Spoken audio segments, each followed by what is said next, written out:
আজ সকালে ঘুম থেকে উঠেই দেখি ঝুম বৃষ্টি। বৃষ্টি তো বৃষ্টি, অসম্ভব ধরনের বৃষ্টি। এত বৃষ্টি মনে হচ্ছে আকাশ থেকে পানি শুধু পড়তেছে আর কিছু না। যাই হোক ভাবলাম মেয়েকে স্কুলে দিব কি দিব না।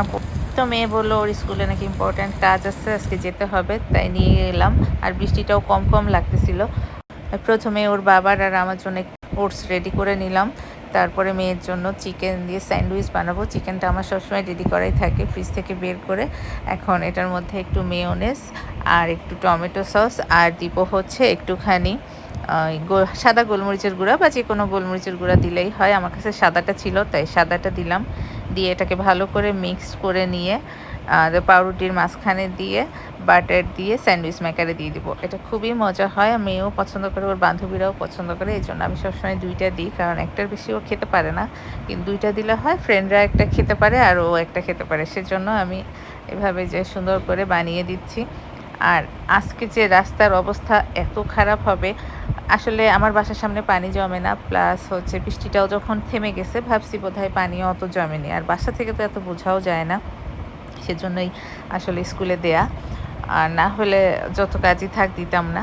তারপরে এই যে এখন বানানো পাউরুটি একটা করে দিয়ে উপরে স্যান্ডউইচ বানাইতে স্যান্ডউইচ মেকারে দিয়ে দিচ্ছি। এই দেখেন স্যান্ডউইচ মেকারেই আমি বাটারটা বেশি করে লাগাই দিই, তাহলে বেশি ভালো হয়। পাউরুটির গায়েও দেওয়া যায়, বাট আমি হচ্ছে স্যান্ডউইচ মেকারে দিই। তো দিয়ে এখন জাস্ট 2 থেকে 3 মিনিটের মধ্যেই এটা হয়ে যাবে। আর এটা হয়ে গেলে অটো এই লাইট সবুজ লাইটটা অফ হয়ে যায়, তখন আমি বের করে ফেলি। তো দিয়ে দিলাম স্যান্ডউইচ বানাইতে, যেহেতু স্কুলে যাবেই। আর যেতে তো ভালোই লেগেছে। ওর বাবা আমি একসাথে গেছি, কারণ ওর বাবা আবার অফিসে চলে গেছে। তো স্কুলের সামনে যেয়ে দেখি হাই খোদা, পানি আর পানি। স্কুলের চারপাশেই পানি। কোন দিক দিয়ে যে নামবো বুঝতে পারতেছিলাম না।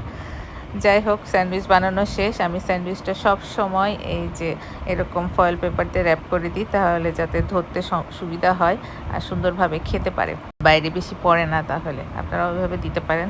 মেয়ের টিফিন রেডি করলাম। এই যে টিফিন রেডি করার সাথে সাথে আমি আপনাদের স্যান্ডউইচের রেসিপিটাও দিয়ে দিলাম। ঝটপট এভাবে হয়ে যায়। এই দেখেন স্কুলের সামনে কি পরিমাণ পানি। পরে গাড়িটা এক কোনায় রেখে ওর বাবা আর আমি কোনো রকমে ওকে একটু কোলে, কোলে তো নেওয়া যায় না, বড় হয়ে গেছে, কোনো মতে হাত ধরে দিলাম। তারপরে চলে এলাম ওকে স্কুলে দিয়ে বাসার ছাদে। ছাদের অবস্থা তো আরও করুণ, একেবারে পানি জানি জমে গেছে। এই যে একটা জবা ফুল আছে, পেয়ারা গাছটায় পেয়ারার ফুল আসে, তো 2টা ফুল আসছে, দেখি পেয়ারা হয় নাকি। এটা তো পড়েই গেল। ধুন্দল আজকে 2টা পাওয়া গেছে, আমার শ্বশুর আপা নিয়ে চলে গেছে। এই যে আম গাছে আবার মুকুল আসছে, আলহামদুলিল্লাহ।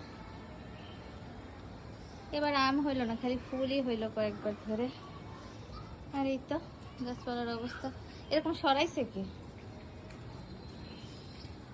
ওই যে পানি ফেলতে বোধহয় আব্বা আছে। ওই দেখেন আরেকটা ধুন্দল। এই যে আরও ধুন্দল, 2টা বড় বড় ধুন্দল নিয়ে গেছে বাসায়। আমি এসে দেখি আরও অনেকগুলো। আমি তারপরে 4-5টা ধুন্দল ছিঁড়ে নিয়ে গেছি। ধুন্দল তো ভালোই হয়, কিন্তু বিড়ালের যন্ত্রণায় আর ছাদে আসা যাচ্ছে না। 3টা বাচ্চা নিয়ে বিড়ালটা ছাদে হাগুটাগু করে একাকার করে ফেলে। এই যে আমার আঙ্গুর গাছের ভিতরেও ধুন্দল, দেখতেই ভালো লাগে। আমার পেয়ারা গাছে ফুল আসছে, কি সুন্দর সাদা সাদা ফুল। পেয়ারা হতে পারে, এতদিন পরে যেহেতু ফুল আসবে ইনশাল্লাহ পেয়ারাও একদিন না একদিন হবে। দেখা যাক কি হয়। ছাদে বৃষ্টির পরে এলাম, এখন অনেক পানি জমেছিল। আর এই যে সবেদা গাছেও দেখতেছি ছোট ছোট ফুলের মতো, ফুল নাকি এটা কলির মতো দেখা যাচ্ছে আর কি। দেখা যাক এগুলাতে কি হয়। গাছ থাকলে কিছু না কিছু হবেই। এই দেখেন কত ধুন্দল। ধুন্দলগুলো সব তুলে নিছি। সবগুলো তোলার পরে আর ছবি তোলা হয়নি। এই ছিল আজকের ব্লগ। যাই হোক তারপরে গেলাম একটু সয়ায় বাসার জন্য কিছু খাবার কিনতে। তার আদাওয়ালা এই ওয়েলকাম ড্রিঙ্কসটা ওরা দেয়, খুব ভালো লাগতো। সবাই ভালো থাকবেন, সুস্থ থাকবেন। আল্লাহ হাফেজ।